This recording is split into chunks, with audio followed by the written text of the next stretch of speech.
Burundi muri Rugaruka muri mu gihugu cy'u Buholandi. Mu mazina nitwa Jean Seguin Karorero nkaba nyamukira y'i Burundi mu gihugu cy'u Buholandi. Twongeye turabahaye kaze muri kiganiro twise turi kumwe twese turashoboye. Ego turashoboye kwigishanya ikirundi. Uno munsi turi bwige teknoloji nshasha. Iyo teknoloji nayo ikaba yitwa BO Seguin Technology. Alors, ino teknoloji igice cya kabiri kivuga gute? Igice cya kabiri kivuga guhindura amajwi y'umuntu. Alors, kenshi na kenshi hari ukuntu umuntu agufata audio cyangwa agufata video utabyiteze agaca yipibriya ku mbuga ngurukanabumenyi. Urugero kuri Facebook, Instagram cyangwa YouTube.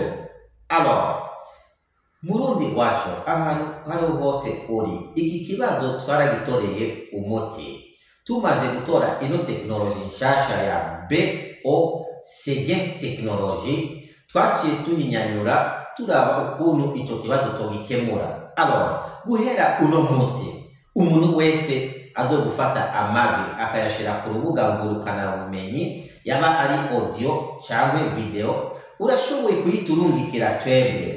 Umaze kuyiturungikira twebwe mu bitarenze isegonda zibiri cyangwa umunota umwe, duca duhindura ayo majwi mu rindi rijwi ry'uwundi muntu.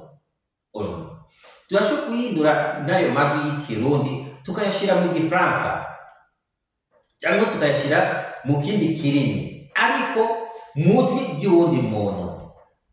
Turafise amarobo muri teknoloji avuga indimi zose. Muri icyo gihe niyo mpamvu duca duhindura ubuzima.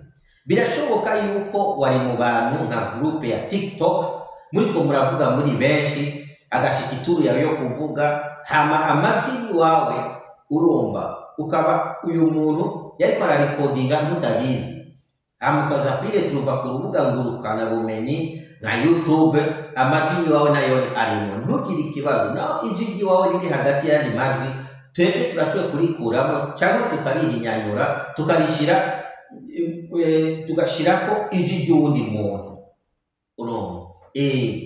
Tukazingamanya ijwi ry'iwawe tugashirako ijwi ry'uwundi muntu.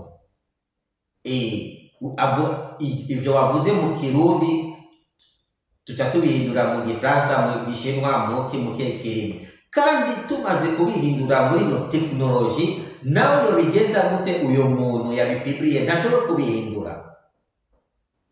Urakoze cyane we wa Murundi waho hose uri, uze udukontakte ku nimero z'iwacu twava tubaha mu kanya kugira ushikwe n'icyo kibazo. Ukaba nawe udashaka yuko uja kuri za media zezo zose, uze ubiturungikire twebwe, uduha gusa link y'iyo platforme, hanyuma tugaca tubihindura duciye muri ino teknoloji nshasha yatowe n'umugenzi w'umunyafrika, akaba ari iwe yitwa BO hanyuma Seguin. Nije ndubugira kabiri umurundi umwe gusa azi gukoresha aya mateknoloji yo guhinyanyura cyangwa guhindura donc ibyo umuntu yavuze tukabishira ku rundi rurimi. Turashobora gukura ibyo jwi wawe umugabo twarishira rikaba ry'umugore, cyangwa iby'umugore twarishira ry'umugabo, twarishira rikaba ry'akana gato, cyangwa tukarihindura mu rurimi nawe uyu yabihinduye adashoboye kumva.